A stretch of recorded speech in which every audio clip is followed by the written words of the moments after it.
This time guys, wala si Milan din. Kasi meron siyang duty. And nakabihis tayo, nakakorta tayo.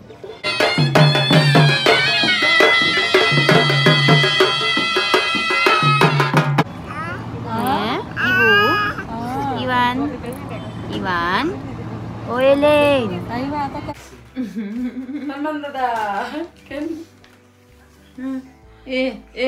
Ang haba na ng buhok ng baby ko. Very long hair na yan.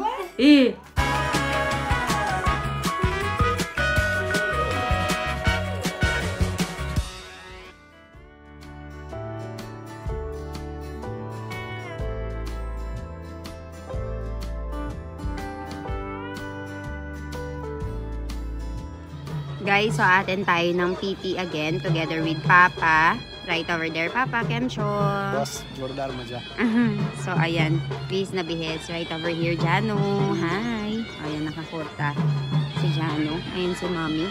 Hawak-hawak si Ivan. This time, guys, wala si Milan din. Kasi, meron siyang duty. And nakabihis tayo, nakakurta tayo. And meron tumutugtog. Papakita ko sa inyo.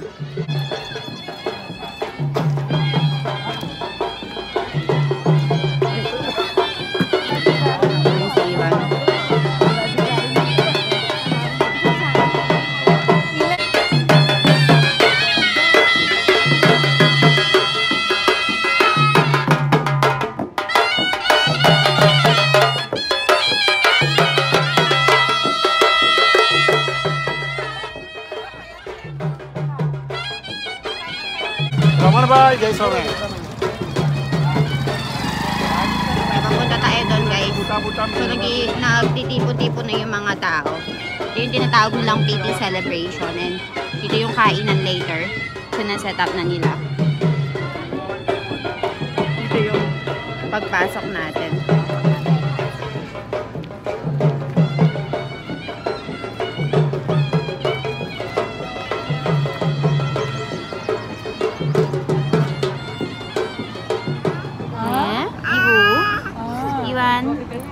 Iwan? O Elaine?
Ivan? Oh no, crying. अच्छा बीज चल नहीं पूरे वापरे ओवे हाँ बेटो अरे बोल जो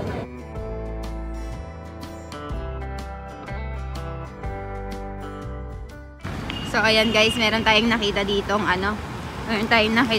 ang balloon na kumikintab-kintab. Bili tayo for Ivan. Ayan, no? Ang ganda, oh. So, meron silang mga kumikintab-kintab dito. At meron silang mga, aso-aso. Ayun, may swan. Ito iba't iba mga balloons. So, yung tinatanong ni Mami kung magkano. Kumikintab-kintab. Reasonable करो ना. Ato nikreली siya. Naalis. Reasonable करो. Galing kami sa guys, galing kami dun sa Maydapa. Kakatapos lang namin kumain. So, nadaanan namin to. Nakapark sila doon. Ayan. Yun si Mami. Pumipili na siya. Kailan, Kesh? It's so easy. Reasonable करो ना. 120 daw kada isa. 120 rupees. 10 रुपया वाली हो गया तो 100 रुपया भी दो. So, ayan guys. Nakabili na tayo. Let's go. For Ivan. Mari वो couscous. One kadam photo power. Tuwang-tuwa niyan si Ivan dito sa binili namin sa kanya. Let's go guys. Uwi na tayo. Ivan! Oh, Ivan! Hey! What happened? Huh? Yay! Ay, meron siyang balon. Ganda-ganda ng balon niya, oh. Umiilaw pa. Ah, ay, umiilaw. Very, very good. Matutusok ka dyan. Tutusok ka.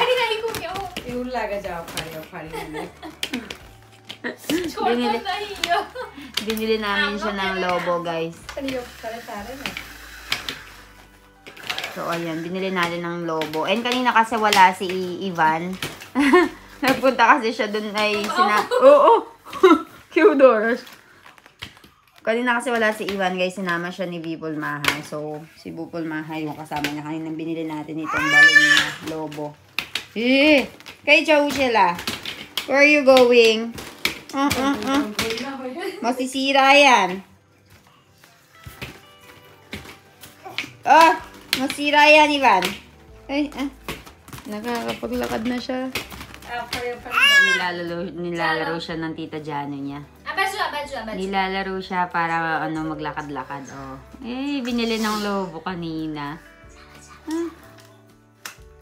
Let's go, Ivan. Tara na, let's go. Get it. Get it, anak. Very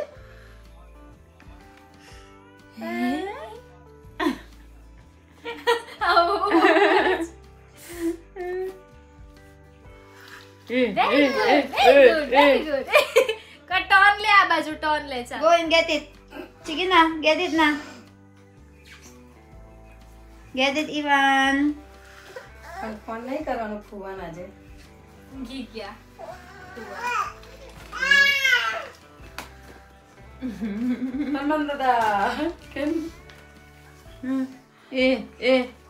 Haba na ng buhok ng baby ko. Very long hair na yan.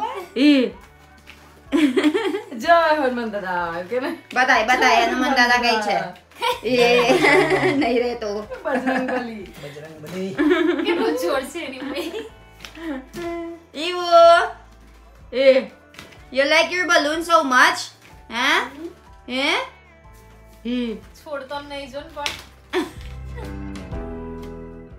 Roller coaster. Hawak. Mahulog ka. Ganito yung duyan nila dito sa India, guys, sa mga bata. Galing. Hawak ka. Hulog ka. Dinuduyan siya ng lola niya, guys. Ganito yung mga duyan sa India. Hindi to duyan sa mga pambata, mga pang toddlers. Pwede yan. Hanggang 1.5 years. Yan, pwede.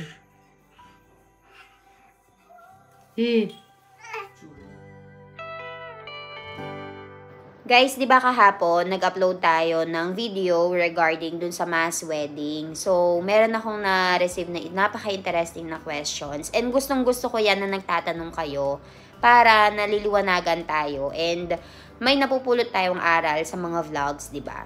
So, sabi ni Miss Zarina TV 5994, meron po palang mass wedding dyan. Bakit po gumagastos sila ng milyon para sa kasalan? Tsaka, sino po ba yung nag-a-avail ng mass wedding? Mga low class po ba or lahat? Maganda din naman pala ang mass wedding. For popularity lang ba ang mahal na kasal? God bless. So, ang ibig niya sigurong sabihin is popularity, ganun. So, yes po, meron pong mass wedding dito sa may society na kinabibilangan namin. And yung iba talaga, meron din talagang sinasabi niya na gumagastos ng milyon-milyon sa kasalan. Totoo po yun. So, yung mass wedding guys, ginagawa siya ng society na kinabibilangan namin. Society means, dito kasi sa lugar namin guys, nabanggit lang sa akin ni Milan ito and sasabihin ko sa inyo ngayon. Sa lugar kasi namin guys, state siya ng mga low class.